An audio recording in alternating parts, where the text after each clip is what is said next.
Alright, what's going on, gang? We definitely have a bit of a delay. That's kind of natural with this. About 5 or 6 seconds, 7 seconds, thereabouts. Good to see the chat's filling up. I'm pouring my coffee here. So we got the French Press Dark Roast Death Wish brand coffee. Highly recommend. Alright.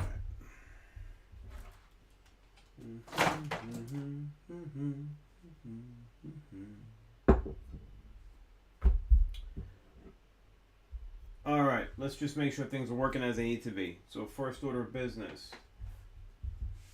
Move that out of the way. Don't mind me, I got a 3 monitor setup, so the camera's over here, but I'll be looking at my screens here and again. I'm looking at the camera in a minute when I'm working over here. Alright, so first thing, let's see. Do me a favor, type 1 in the chat if you can hear me, so that way I know that we're actually working.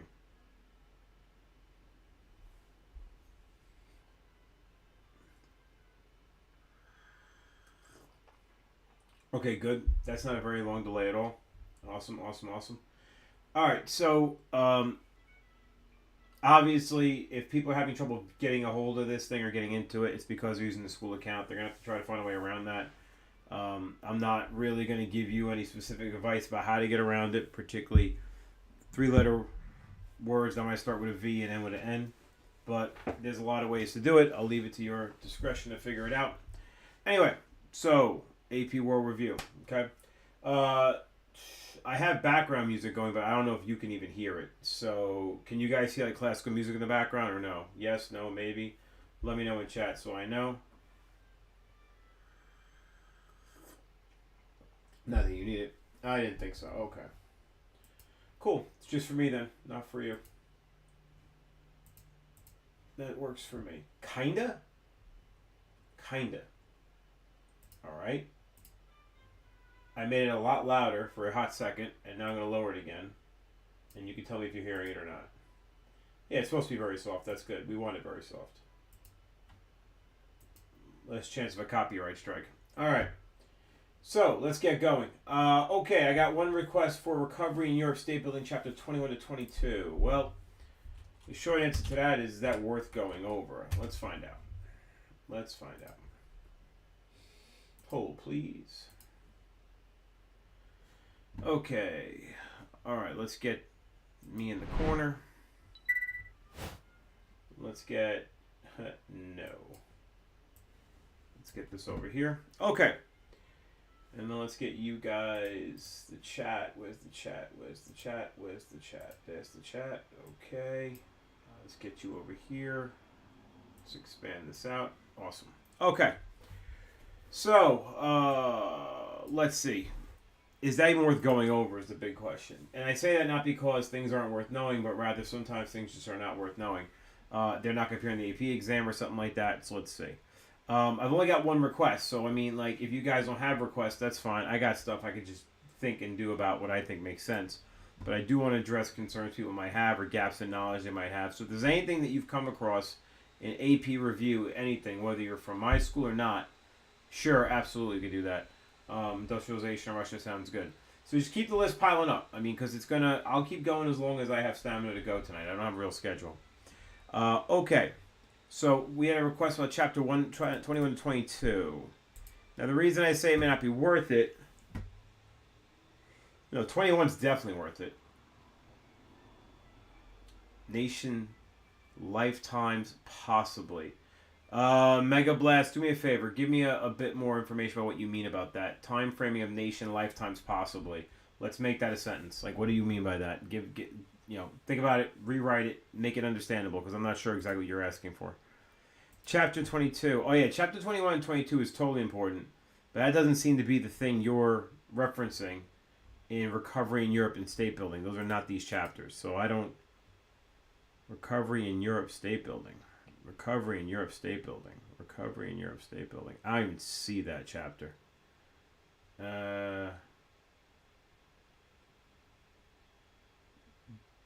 Bro, this ain't macro. Did I say it was macro? Did I put it in the net macro thing? Hold on. AP World. I didn't advertise anything to macro. Nori, get the heck out of here. Tonight's for World. I never said I was doing macro tonight. Nope, I didn't advertise nothing in macro. Nice try, though. Study for tomorrow's quiz. Let's not have a repeat. Okay, I don't see anything about recovery in Europe at all. So, whatever chapter 21 and 22 we're talking about there, it's not the book we use. I could do a little bit about Europe, but I'm not sure what recovery we're talking about. Maybe between the wars. So, I pull NPCs. I bet you do. Let me know what you mean by that. In the meanwhile, I'm going to move on to the next person who's got something more cohesive. Okay, so Lucas, let's start with you. So Lucas is asking about industrialization in Russia. We can absolutely do that. So that's a bit of a complicated one.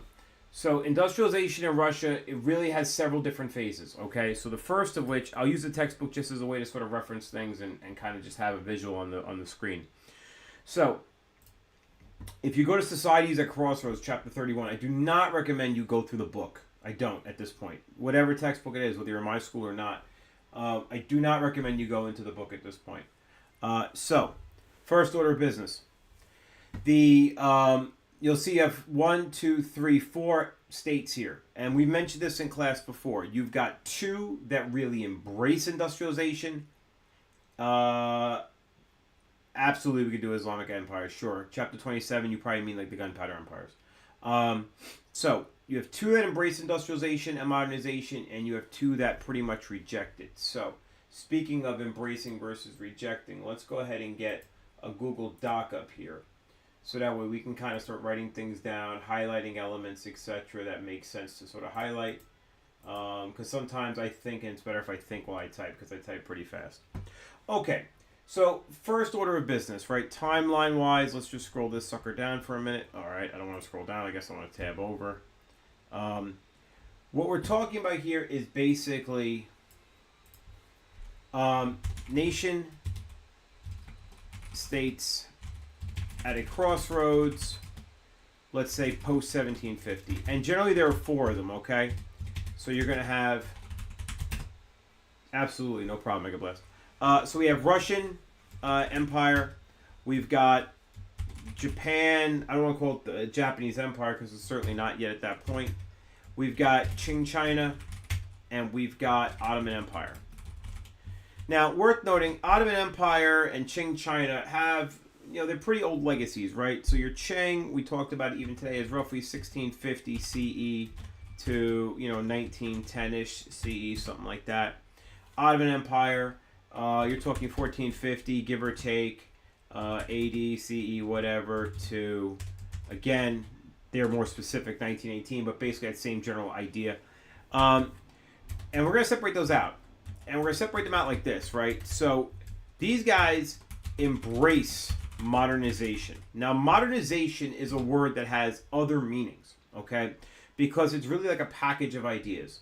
So firstly, you have modernization / industrialization, which is kind of the same thing. So industrialization is, without a doubt, a European process. It was created by Europeans, driven by Europeans, and spread by Europeans. So there's lots of ways to build a factory. There's lots of ways to do industrialization, of course. But there is a model.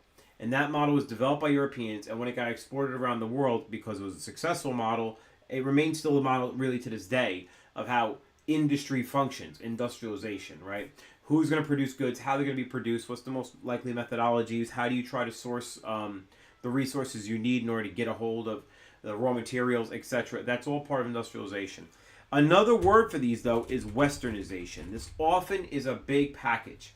So these words are kind of interchangeable. They don't exactly mean the same thing, but they're often the same. It's like saying heads and tails are both sides of a quarter, right? They're not the same thing. A head's not a tail and a tail's not a head, but they're both part of a quarter. It's kind of like that. The package of industrialization, if you think of it like this, like combo meal, like a McDonald's. Yeah, you get the Big Mac of industrialization, sure, but you also get fries and you also get a drink. And no, you don't get to choose. You don't get to choose mashed potatoes instead. You get what they have with it. Now there are cultures that are better and some that are worse at taking just the elements of this that they want and maintaining as much of their own culture or other elements that maybe they get from somewhere else that they don't want. So that's kind of a very tricky thing to do, but there are some that do it well. Now, these guys down here, in general, this is all broad, of course, but in general, they reject modernization. And they reject it largely on the scale of the sort of conservative, and I'll explain what that means, conservative attitudes. Now, this is not just cultural, but it is generally just cultural and sometimes religious. But largely, you can wrap religion into culture. It's largely cultural. It's this idea that the elite of these societies, be it Qing or Ottoman, come to view, especially in this period, 1750 to 1800-ish, come to view the introduction of European ideas, European technologies, European industrialization as a real threat, like a massive, massive, massive, massive threat, because it's a destabilizing force, right? It's a destabilizing force where it originates. Europe is never the same once you get industry. You have all the social ramifications that come with a massive shift of elite status no longer being tied to the land you own, but rather to the wealth you create. And that's a huge difference. And that is 100% a European thing that was invented in Europe, and then Europeans sort of crystallize that into free market economics that they then try to export around the world. And those free market economics lead to things like the British East India Company, lead to things like the seeking for colonization around the world in order to acquire natural resources. This kind of stuff is really what drives these things. So if you're a Qing or you're an Ottoman, let's take the Qing as an example. I have a question. Even though the Russian Empire change did not really work for them well, I'll explain it, because Russia is a mixed bag. We'll get to that for sure. So back to this idea of elites versus the modernity. In the case of Qing China, you have the elites. Now the elites are of course the Manchus who run the country. But they got there also through their Confucian scholarship and all that, because that had become very ingrained in Manchu society, especially by the time you're talking about like Europeans really threatening things with these new ideas. And so it really is going to be a very difficult sell to get these people to abandon the systems that have created their power, right? It's a very, very, very difficult thing to do. You can see this in any walk of life you want. Think of your teachers, think of your parents, think of any authority figure you want. They have set up a series of rituals and procedures that cement their power and ensure that it doesn't go anywhere. In a case of a class, we'll give you a simple example. The teacher controls your grades. So ultimately, making the teacher upset is a threat to your grades. If they didn't have that power, if in fact like there was a very weird or otherly dynamic way of doing grades, it's very possible that they would have no power over you anymore, at least much less power over you. So these changes are not just, well, don't you want some factories? Yeah, but what happens when you have factories? How does that change power? How does that change influence? How does that change who has say in government? How does that change who is in the government? These are all very big open questions. And these elites are right to be worried about those consequences. So they absolutely do push back on this. And that's the conservative attitude we're talking about. This idea that change is not good. Change is a threat. Okay? And to a certain degree, they're right, of course, because some of the changes that come into these places are indeed bad for the empire. I mean, China certainly doesn't do well under European involvement generally, and the Ottomans certainly don't do well once Europeans start to chip away at their borders and eventually destroy their empire. Now, in the case of Russia and Japan, who embrace it, they also undergo change. But that change is again, kind of a weird thing. So in the case of Russia, Russia tried to adopt industrialization as a way to catch up to the rest of Europe. But it tried to do so while maintaining the autocratic, top-down, oppressive authority on the peasant common class, which it had used for basically its entire history. And the problem is, industry does not work in those environments, typically speaking, because it requires dynamism. It requires people who are profit-seeking to take risks to make things work in more efficient ways.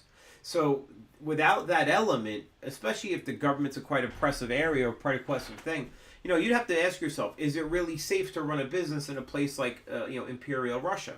Well, probably not, because what if you do something that upsets the government? If they're an absolute monarch, they can just seize your stuff immediately. You could lose everything overnight. So, you put a lot of work, a lot of years, a lot of effort into acquiring a business or making a factory or learning a profession, suddenly the Russian Empire just strips it from you. That's a real problem. Now, it doesn't go away. To Mega Blast's question, Russia does embrace this modernity, but of course, its modernity is what also destroys it, right? Because in its effort to catch up to the rest of Europe in the era leading up to World War One, was there still serfdom for most of the Romanov dynasty? Yeah, pretty much. I mean, so here, right? Russian serfdom. I mean, you can go till, geez. I mean, it really depends how you want to do it. Let's see. I mean, I'm gonna say into the mid 1861. So 1861 effectively abolishes Russian Empire. The Russian serfdom. That's crazy. I mean, think about that, right? 1861. I mean, let's put that in perspective. America is nearly 100 years old by then. America is about to have a civil war over slavery before the Russians get rid of serfdom. That's crazy old. That's ridiculous. And this is the kind of stuff that really limits it because, of course, serfs themselves are not a really well-trained part of a modernizing economy. Because what do serfs do? They're farm labor. Well, if you're actually modernizing, you're actually industrializing, what was the pattern everywhere we had gone? The pattern of every industrial society everywhere is that people leave the farms and move to the cities. Why? The introduction of farming implements like the seed drill, the cotton gin, and so on. All these various steam-driven contraptions, eventually, tractors, things like that. The invention of these things make manual labor less useful and therefore cheaper and therefore no longer really a viable way to earn a living on a farm for a lot of farmers. So off to the city they go in the search of jobs. Now, if you have a class of serfs who aren't even free to leave the peasants, because what's a serf, right? A serf is somebody who's not allowed to effectively leave their lands.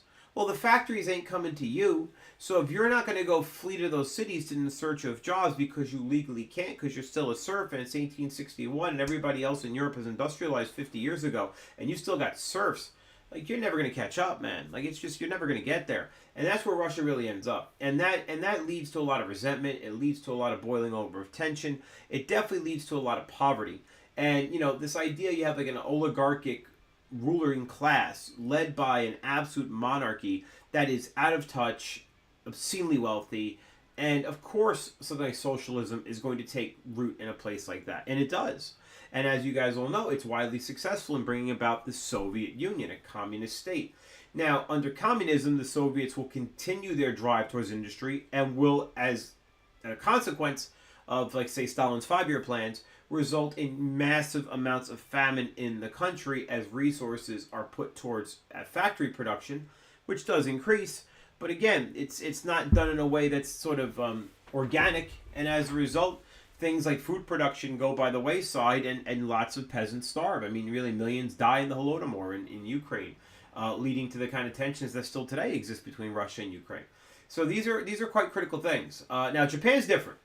Japan is definitely a success story here. In fact, of all these places, the only place that kind of ends up stronger as a result of all this is Japan. But like the Russians, the Japanese had to throw off their existing cultural elites.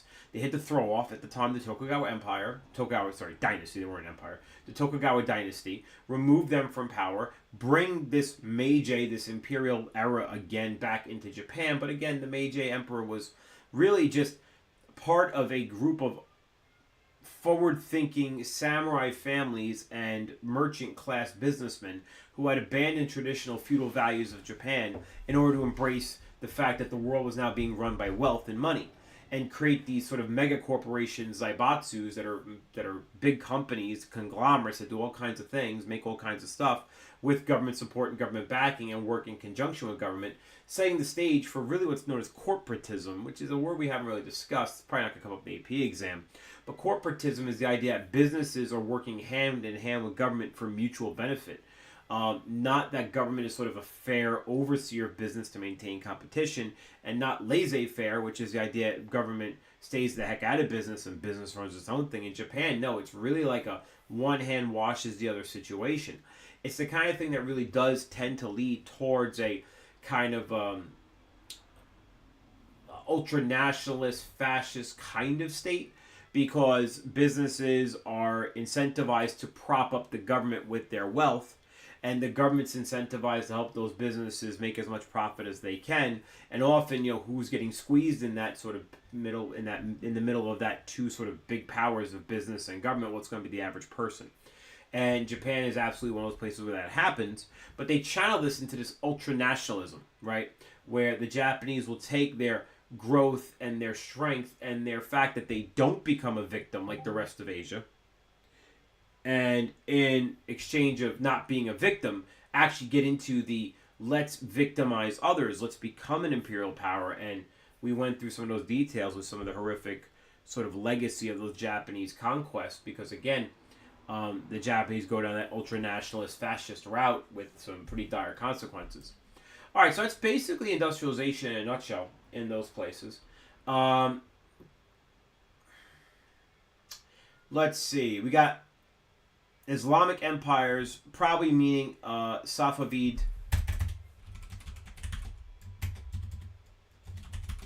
Ottoman, Mughal. And someone said, can I go with the Mughals? So this is all fit in nice and together. Keep the questions coming, guys, because, I mean, we're only half hour in, and I got plenty more time, and it won't take me, 2 hours to talk about this.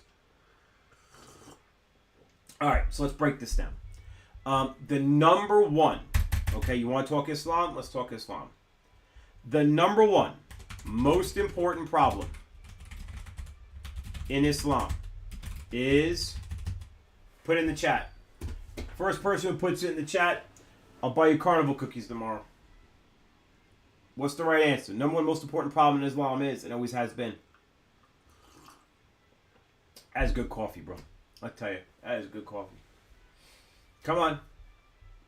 Don't write terrorism, that's wrong. Most important problem in Islam. Who should lead? Good, I don't know who Mega Blast is, but you just won. Lucas, a little slow on the draw, but also correct. Who should run? Now, Rich is saying religious disputes. But why do religious disputes... All right, Spencer. Why do religious disputes exist? Because of this problem. So the problem is succession. Who should run Islam? Remember Arabic culture. We got to go way back now, all right? Yeah, it is. That's right. So it is the split between the Shia and the Sunni. But let's talk about how we get there, right? So Muhammad dies. We're going back to 630-something CE. Off the top of my head, I don't remember the exact year. I guess I'll look it up. Why not? I got Wikipedia, don't I?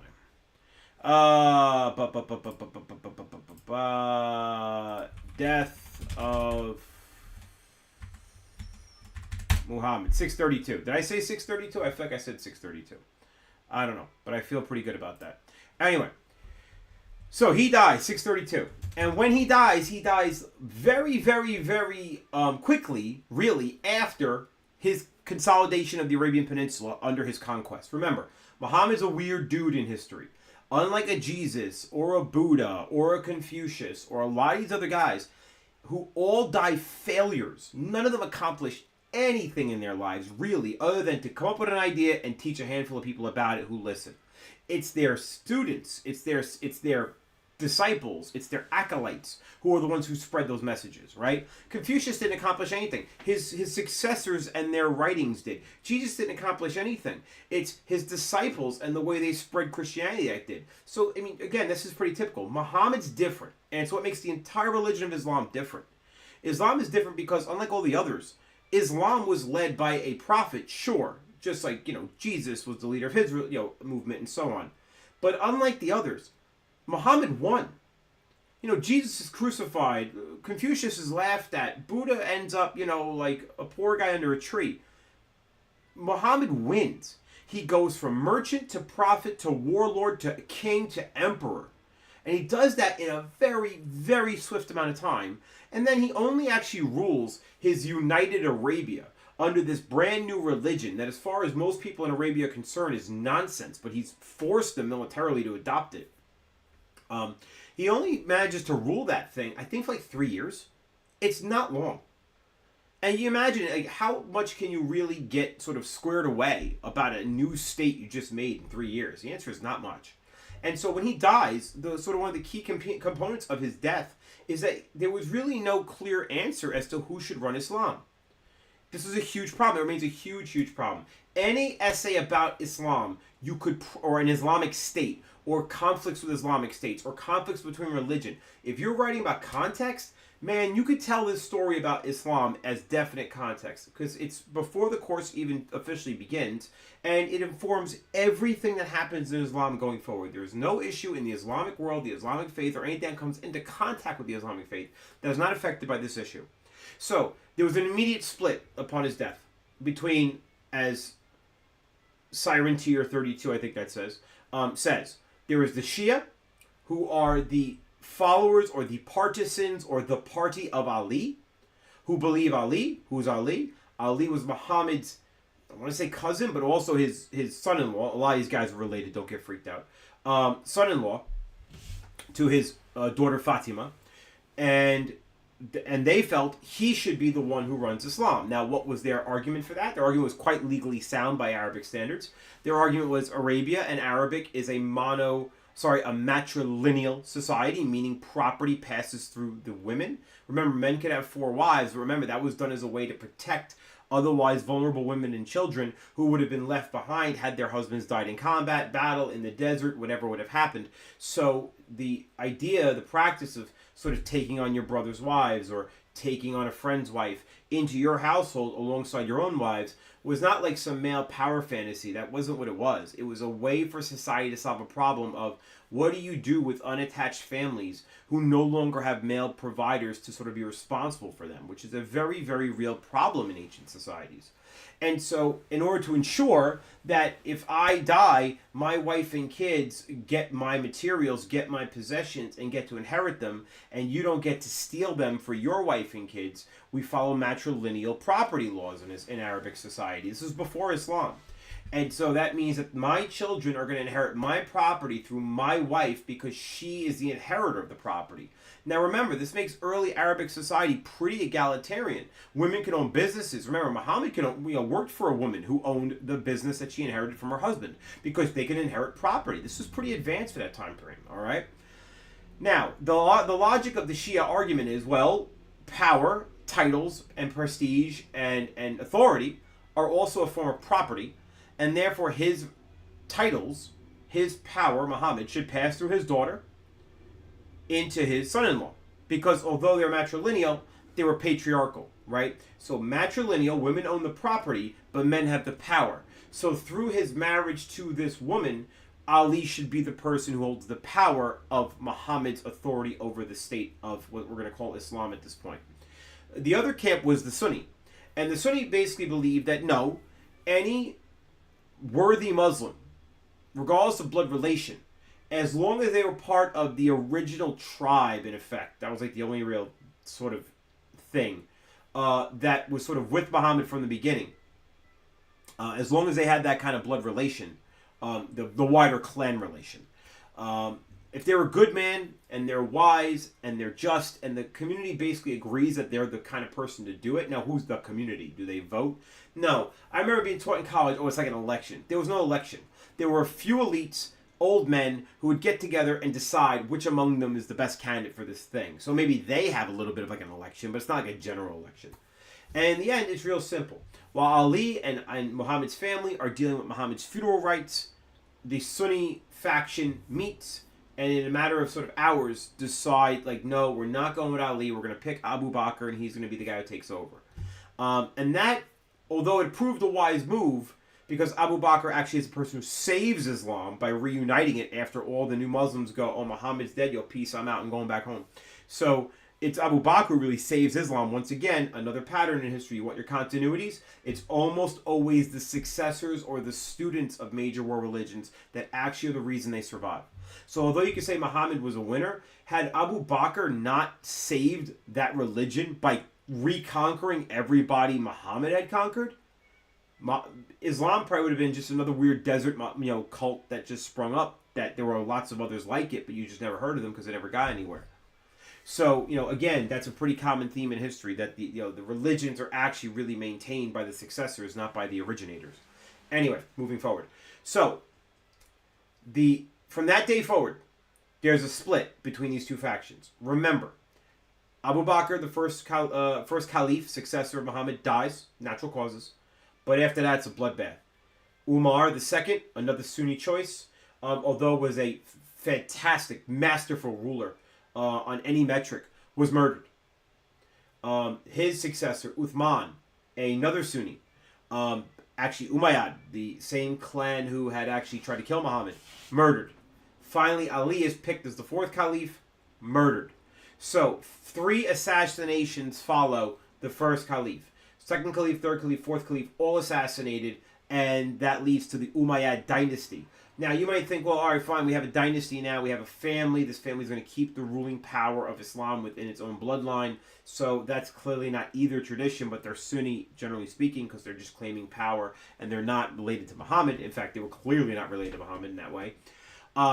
So that would solve the succession problem. No, because again, they're inheriting the title of caliph, and there is no clear way to be caliph. So you'd have weird situations, especially in a place where you have multiple wives, legal wives, right? This isn't like where most kings have a wife or an official empress, and then the rest of the women in the court that the king might be, doing his thing with, and the kids that come from that action are illegitimate or bastards or something like that. No. In Islam, they're all potentially legit. So you get a lot of court intrigue. You get murders where, one prince is knocking off another prince who's trying to kill one of the pregnant women of the caliph because they want to make sure they're the next caliph. And you get a lot of this, and it doesn't stop. It goes throughout the entire Umayyad situation. It goes into the Abbasid situation when the Umayyads are kicked out, and it continues on. So that's a huge issue because that's never going to stop. And then you fast forward all the way to these 3 gunpowder empires, right? Now, we should put some times on this, right? Because they're not all exactly around at the same time. So here, first off, our Ottomans are like 1450. I'm trying to round it off. 1453 is when the Ottomans actually conquered Constantinople and finished the job. But let's just round it off to 1450, okay? Now, if we go look at the Mughals, your Mughals, we got, I want to say 1526. I was going to say 1515. By Babur. Now remember, Babur was a guy who was really Persian Turkic. He came from what was basically Afghanistan. And he tried to take territory in Afghanistan. Actually was unsuccessful. So needing kind of a place to conquer and to make a kingdom, he ended up in the Ganges and then finally into the northern river plains of India and conquered it there and created the Mughal Empire, right? Which we know pretty well. We've been talking about it quite a bit. We'll come back to it, though, because I know people asked about it. We'll come back to it. All right, so there you have, 1526, give or take. And then your Safavids are pretty much, I want to say, I feel like I'm going to be wrong about this. I'm going to say Safavids, I'm not going to look at the screen, 1560s? 1501. Oh, wow. Excuse me. I'm way off. Okay. So 1501. 1576, they adopted the flag. Maybe that's why I didn't quite know. All right. Anyway, so 1501. So in 1501, we got your Safavids. So basically, they're all kind of around the same time, right? Give or take. And the Safavids, if you recall, they're Shia. The Ottomans are, of course, Sunni. And the Mughals are, of course, Sunni. Remember, if you're not a Shia, you're a Sunni, right? Yeah, you could. You could, Spencer. So, Spencer asks, could you use Mughals for questions? Yes. So you have a lot. Let's kind of broaden Spencer's question for a second. Spencer's questions basically, look, there are a lot of these essay questions that go over multiple time frames, right? So let's take a look at one. AP World FRQ. Right? So if I go here and I go to, 2022, let's look at the LEQs.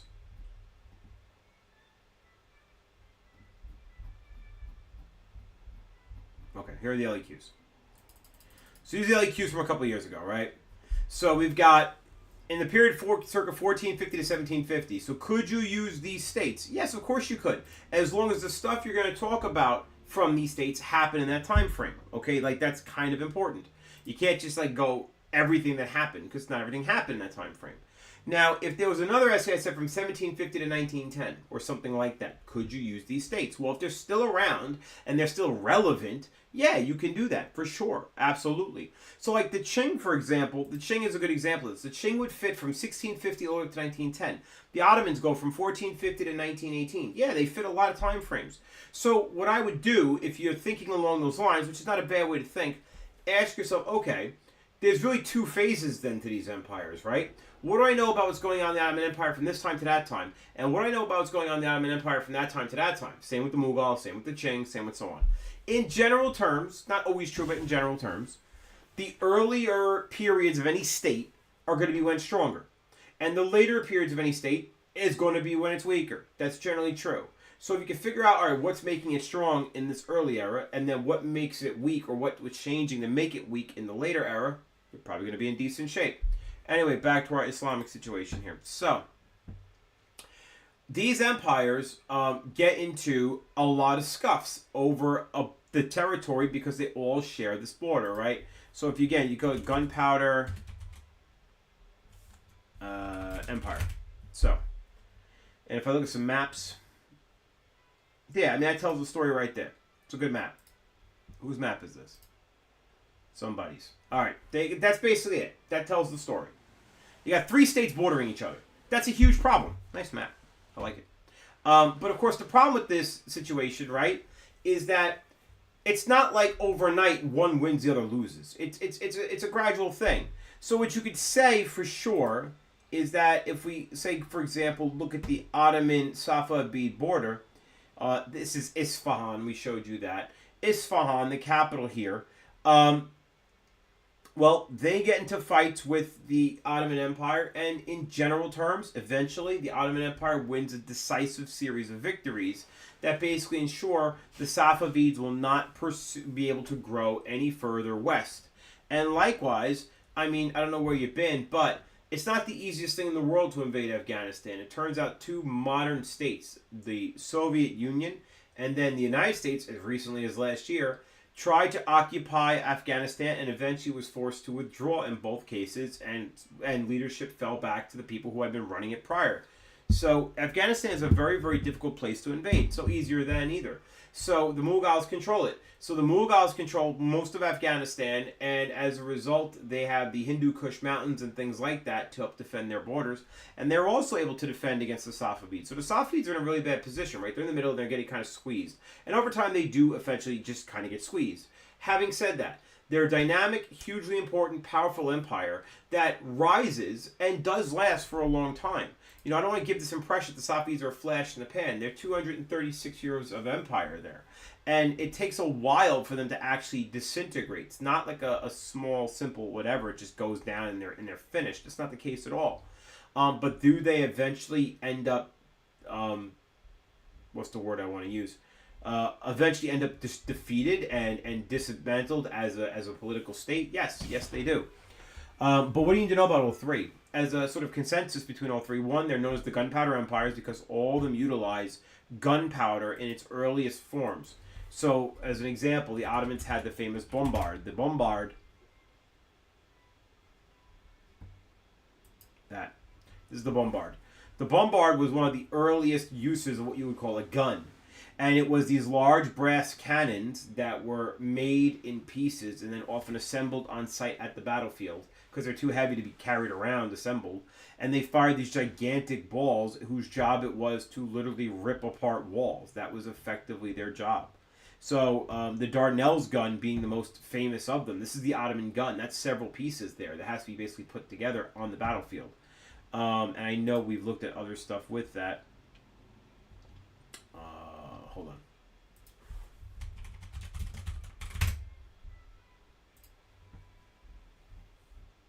Yeah, I know, but I want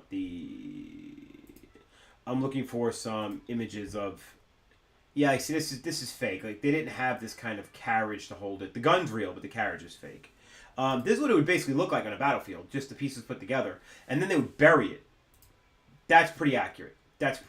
Right? So if I open this image and I zoom in on it, what you got is these guns are basically buried and then propped up by like earthworks or bricks or whatever they got, wood. and that's it. And they're buried in the ground, and they're buried in the ground as a way to sort of absorb the kickback, so the gun could actually fire again. If you put it on some sort of like a carriage, like a wheeled carriage, when that thing blows, the kickback's so bad it'll destroy the carriage, and then you're not gonna be able to pick it up anymore.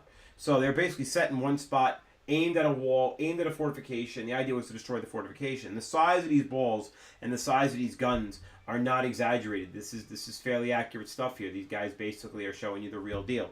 And this is the kind of thing the Ottomans would use, the Safavid would use, and the Mughals would use. They use these kind of technologies in their combat and in their fighting. They also had small arms fires, like muskets and things like that.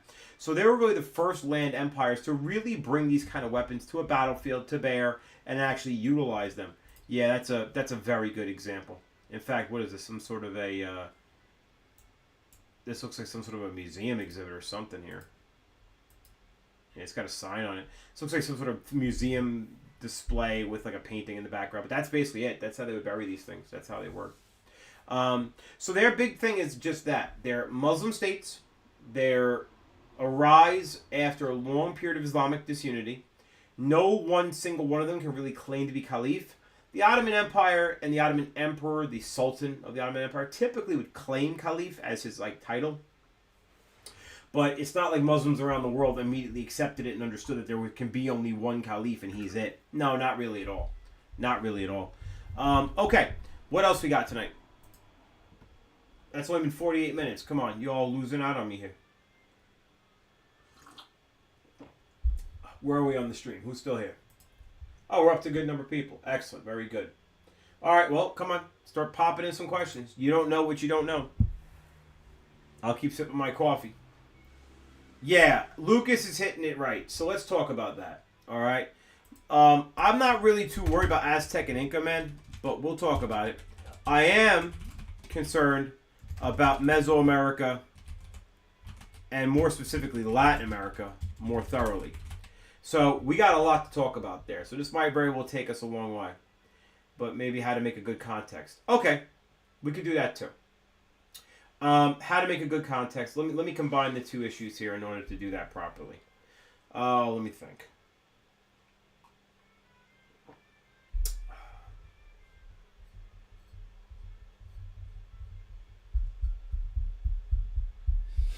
All right. Okay. I will do context as I discuss this. So, Inca Aztec. First off, let's understand the timeline of Latin America. Because remember, this course is only from 1200. So, Latin America timeline. No, I don't really want that. That's a lie. I want Mesoamerica timeline. That'd be better. I love this website. The best website ever. Alright, so. Okay, here's the start of our course. 1200 CE. Now, you are expected to know what's called foundations, which are things that are just core elements of a society.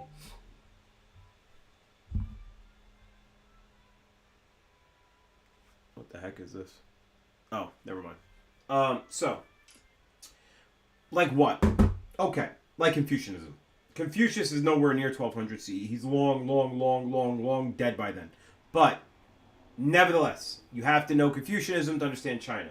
Islam, you have to know Islam to understand China, etc. So, a couple of things. The Toltecs are really the first civilization in Mesoamerica that really appears in any part of our curriculum. And what they are the original kind of... Here, I'll show you Toltecs. I definitely spelled Totlek. Yeah, I definitely did. Toltec. Sorry. Here are the Toltecs. These are the most famous pieces of statuary that we have of the Toltecs. This, you can see it right here. These kind of blocky sort of warrior statues. And stuff like this is helpful because... yeah, Mia, definitely. We'll talk about that too. That's an important one for sure. So... If you look at these guys, you can tell a lot about sort of the dress of their people and therefore their levels of technology, right? So if you look at how they dress, First off, nobody makes statues of commoners. Like, nowhere on planet Earth does anybody go, I have an idea, let's make a I'm going to kill this classical music, by the way, because it's just up in my ears a little too much right now. Cool. Nobody on planet Earth makes statues of poor, unimportant people. They make statues of leaders, elites, gods, and things like that, right? So people will show their leaders in what are the garb of the leadership. So if you look at these guys, it's pretty clear what kind of technologies they have. They have exposed legs, like knee wraps, foot wraps. You can see toes, so these are sandals. These chest plates here are probably stone, honestly. You can see some corded sort of belts and things like that, some sort of a feathered headdress or something like that. What you don't see is silk. You don't see leather. You don't see metal. You don't see advanced weaponry. You don't see anything like that, right? You see what looks to be the kind of statue that wouldn't be so far out of place in a place like ancient Egypt. And this is going down at the same time when European knights are invading the Middle East during the Crusades. So why? Well, here's a continuity. Here's a context. Here's a way to think about history. What is the difference between a place like this and a place like the Eastern Hemisphere? Are these people stupid? No. Are they unable to accomplish the same things as other humans? No. What do they lack then? They lack the benefit of seeing all the other humans on planet Earth and all their various successes and all their various failures, right? So you don't have to go to the principles. You don't have to have ever served a detention to know how to avoid serving a detention. Because you've seen people get in trouble and you know what gets people in trouble. So I know I won't do that behavior, and that means I won't get in trouble. When you're copying homework, you know how to copy homework off somebody and get away with it. Because even if you've never done it before, you know people who have. And you can copy their models and copy the way they do things or change up just enough to make sure that they know, because you guys have become experts at that sort of stuff. That's only because you have people to model off of, both negative and positive modeling, right? Incentives and disincentives. These people are very isolated from not just the rest of the world, but from their own general hemisphere, right? How much contact is there between the Aztecs of Mexico and the Inca of Peru? I don't know if there was any.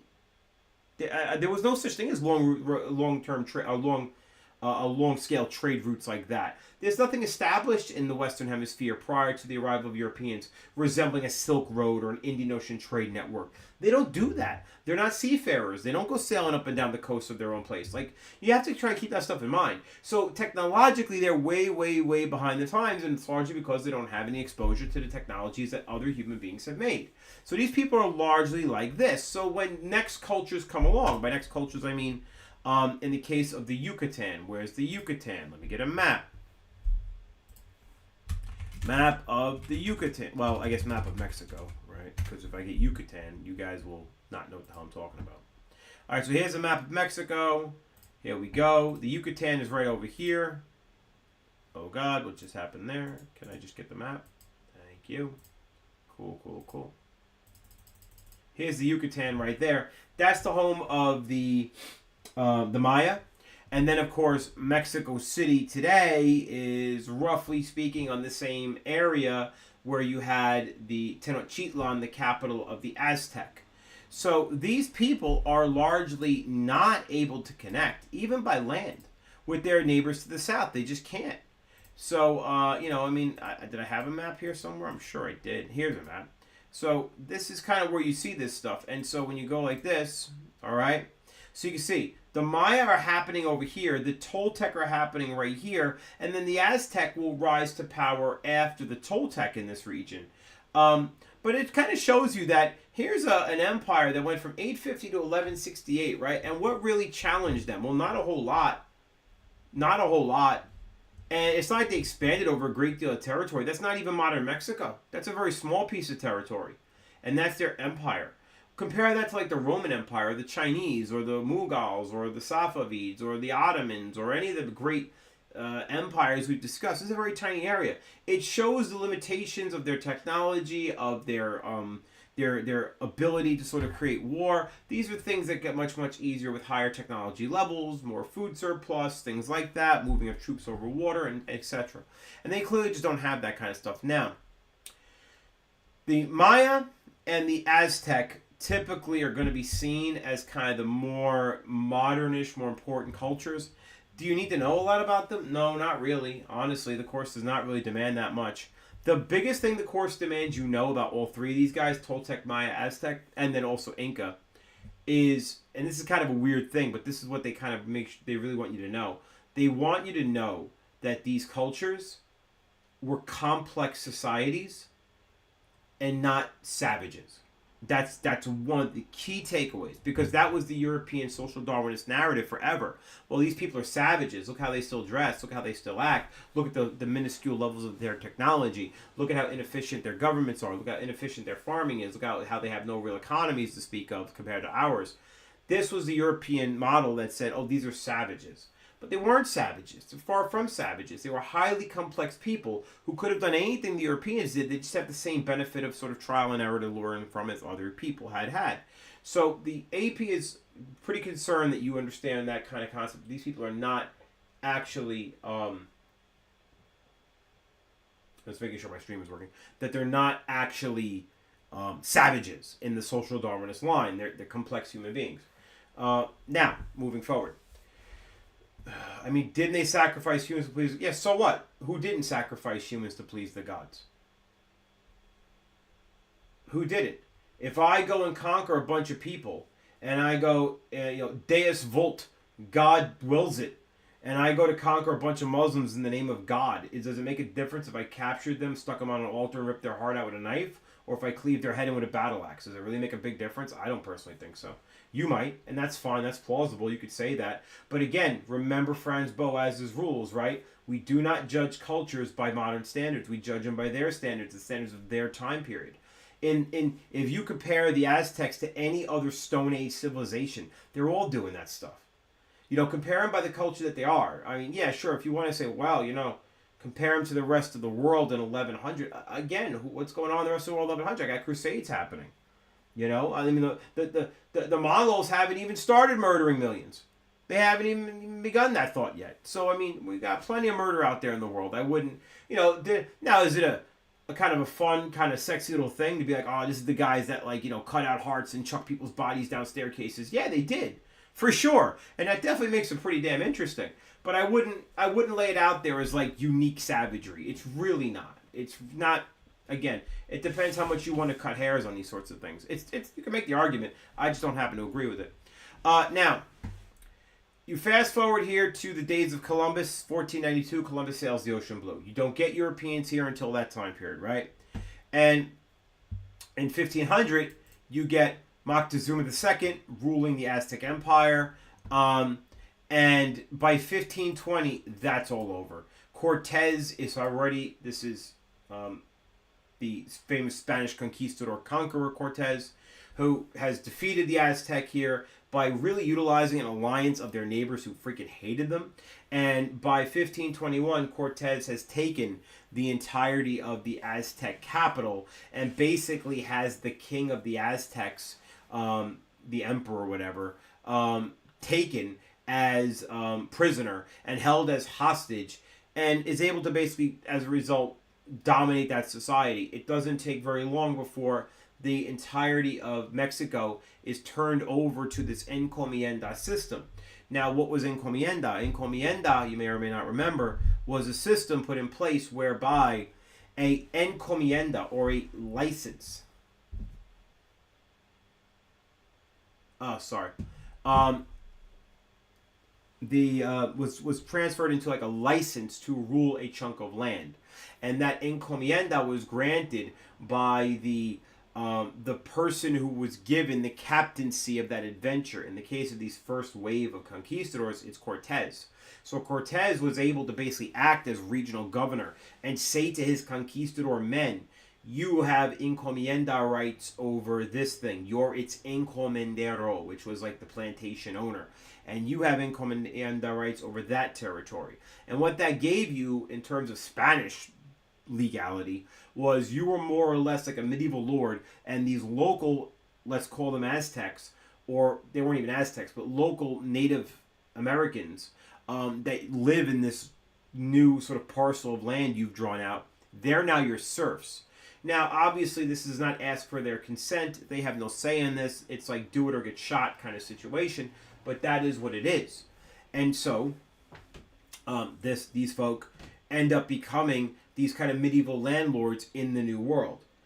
In order to counter this, the Spanish government back home begins to kind of have a bit of a freak out, especially the elites, about these guys in the New World who are suddenly claiming to be lords, claiming to be aristocrats because they're landowners now. And from the perspective of the actual landowners back in Spain, the old blood back in Spain, they go, well, hold on a minute. We just got finished kicking Muslims out of Spain in the Reconquista. We fought to reclaim this land in the name of God. There's a lot of that in the Reconquista, this sort of crusader attitude. And their attitude was, well, no, we're the actual aristocrats. These guys are a bunch of jumped up adventurers and used to be criminals and whatever else they were, and now they think they're like us. They're not like us. And so a system developed called the Castas system, which just means caste system, based upon the birthright of people. And the most notable distinctions were all done on race. So, were you mixed race? Were you white? Were you African? Were you a native? Were you a mixed race African, mixed race native, and so on? And of course, the one that stung the most to these new Spanish sort of colonial elites was the distinction between what was called the Peninsulare, the person born in the Iberian Peninsula back in Europe, Spain, and Portugal, versus the Creole. The Creole being the equally white person born, though, in the Spanish colonies, which meant that they had less legal rights because of where they were born. Now, they were all willing to accept the idea of racial distinction. That was something they were all willing to do. But the idea that these folk were, in any way, shape, or form, willing to accept a notion of, how would I phrase this? Willing to accept the notion of a cultural superiority based on where you're born when we're all white in this conversation, that was not going to fly. And it was why this region becomes the first to actually gain independence. So Latin American independence is actually kind of an important shtick, an important deal. Also remember, by the way, the importance of the silver mines at Potosi. That always comes up. So Potosi or Potosi is in the former Spanish colony of Peru, where the Inca were. That is the mountain there. That is still there. It's still mined. Not so much for silver anymore. That's long since dried up. But the mine at Potosi still pumps out a good amount of, I think, tin they're doing nowadays. I do forget, but they are still there. They do still mine it. It's nothing like it used to be. But Potosi was, at one point, one of the most important places on planet Earth. Spanish silver coming out of Potosi, the Spanish real, okay, or the Spanish. Like this is, you can see here the mountain right here still being drawn. I mean, it's the same place. Obviously, that's an older drawing of it. These are all images of it. And this is modern miners at work there, still in the mountain. Like I said, I think it's mostly tin nowadays. But the idea that these people still mine that place is pretty wild, right? Anyway, for a long time, Potosi was not just where the Spanish silver was taken out, but eventually it was minted here as well. And Spanish coins, pieces of 8 reales, were made here and then sent out into the world economy from there. And there was a lot of sort of back and forth, like, the issues that emerged with, like, counterfeiting and not pure silver and a lot of other stuff. But in the end, I mean, Spanish coins were found everywhere in the world. It became the first true global currency. You could pay your Chinese land taxes in China with Spanish silver if you could acquire it. So it was absolutely the case that this was a huge part of the change in the global economy. Without a doubt, the Spanish silver that flowed out of Potosi absolutely changed the nature of the created the first truly global economy and the first ability for people to trade a currency globally anywhere, which was really unheard of at that time in the world. And it did make economic activity happen far, far, far, far, far faster. However, it also led to rampant inflation because as more and more and more silver was pumped out of this mine, it meant that the silver people had actually was worth less, right? Anything that there is more of is going to be worth less over time. What makes a Birkin bag valuable is the fact that not too many people have them. Not really what they cost, but the fact that not too many people have them. And one of the reasons to keep them valuable is to keep them rare. To make it so that way you can't even purchase one unless you've met certain criteria. That's all done very much on purpose in order to make it so that way the rarity provides a value to the buyer that's somewhat consistent with the enormous price they pay. So that's kind of the issue. And that's true of all things on planet Earth. The less rare, the less scarce something is, the more available it is, the cheaper it's going to be. And when money gets cheap, that means it buys less stuff. That's called inflation. It's a reduction in the purchasing power of a particular currency. And that's where you get up with those situations. So, that's the Potosi situation. Now, again, I was talking about Latin American independence, and I want to wrap that in here. So,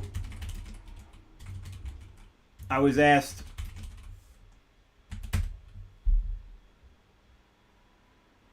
well, wait a minute now, like, how do you... No, that's around the world. I was asked, so wait a minute, how do you do a context? Well, everything I just told you is context to the Latin American wars of independence and the general sort of movement for independence in Spanish America. So stuff like what would motivate Spanish white landowning wealthy Creoles to rebel against their mother country. Well, stuff like you don't have the same rights as other whites and therefore you feel put upon. That's context, right? All the stuff we talked about the caste system, all that, that's context. So if I had to write about Latin American independence and I need to talk about, I don't know, how did Enlightenment ideals influence the Latin American independence movement, I would write something like, I would not necessarily write, but I could write something like about how the casta system had been implemented in the early days of Spanish America, and had put a very weird sort of dichotomy based on race, something that was not at all supportable as people move towards Enlightenment thinking. Something like that. And of course, you want to expand a little bit. The Jamaican letter? Yeah, so we'll talk about that. Sure, that's part of this. So this is Spanish America, and that includes Haiti. So here you go, right? Haiti's over here. Okay, that didn't work at all. Try again. Equal failure. Can I just zoom in on it? Sure, cool. All right. So,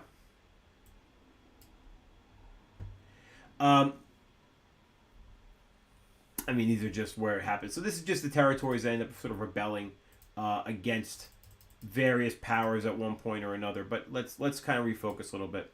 So what's the Jamaica letter? What does it have to do with the Haitian rebellion and all that stuff? And what does the Haitian Revolution have to do with anything? Let's take it one step at a time. First off,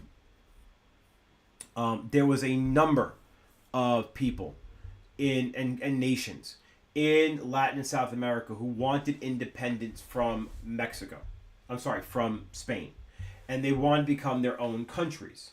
And this is where you get so much of the map that is today Latin America or Spanish America or South America, where all these countries exist that were once part of this big broader thing called New Spain. New Spain was really broken into two territories, largely speaking. It was broken into South America and Central America. So it was basically Mexico and North, and then more or less like Peru and South, Venezuela and South, basically is kind of it.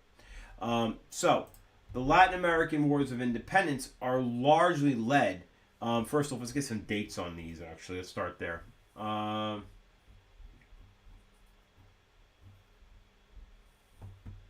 Okay.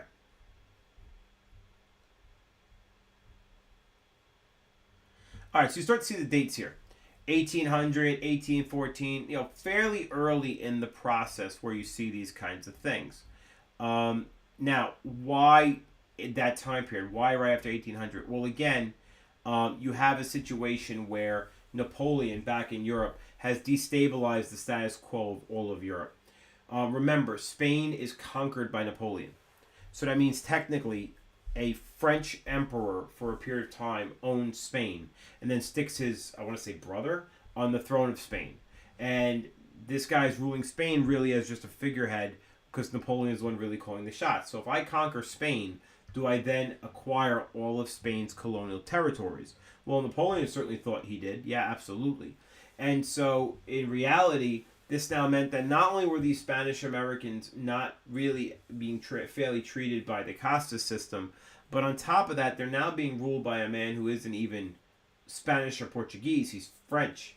And they don't like that. And as a result, although there was a lot of long-term tensions from the Casta system and other things, there is large-scale efforts to remove old European power over the colonies in Latin America and South America and Central America generally.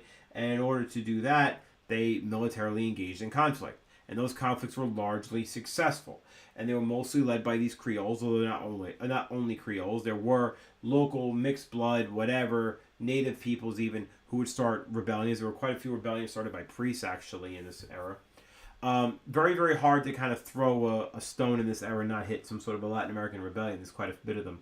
And Latin American wars caused by some group of these sort of newly freed Latin Americans wanting to attack other territories and expand it or equally free them, whatever it might have been.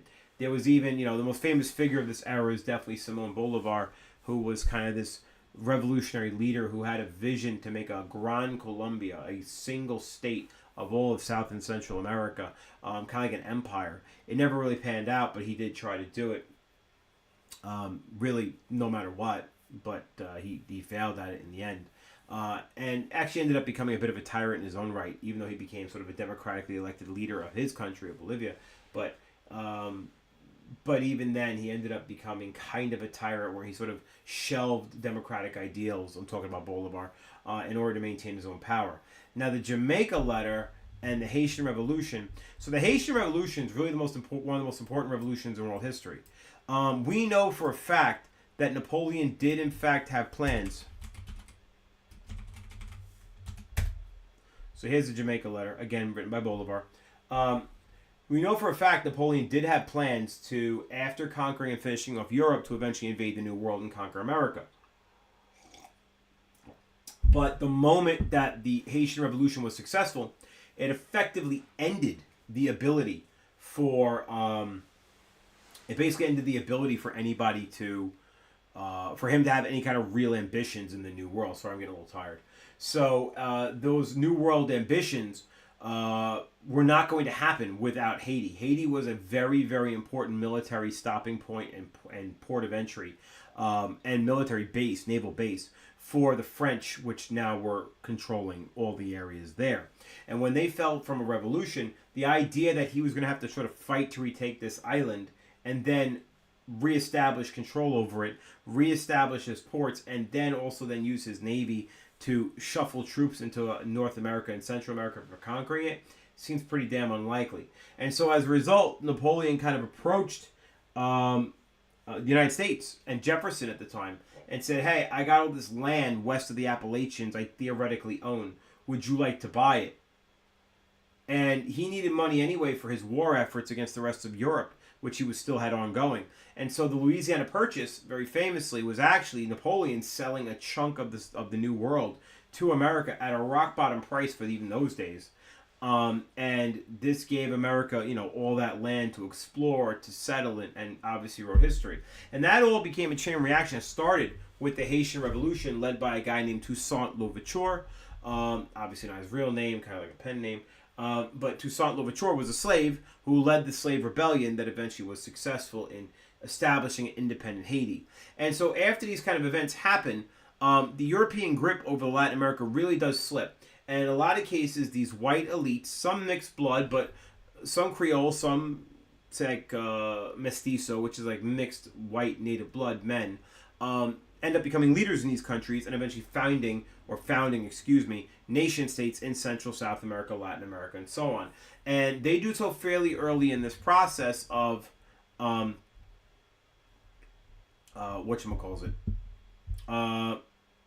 fairly early in the process of the withdrawal of Europeans from their imperial holdings. Remember, again, I go back to the dates that we had here, just to kind of show you.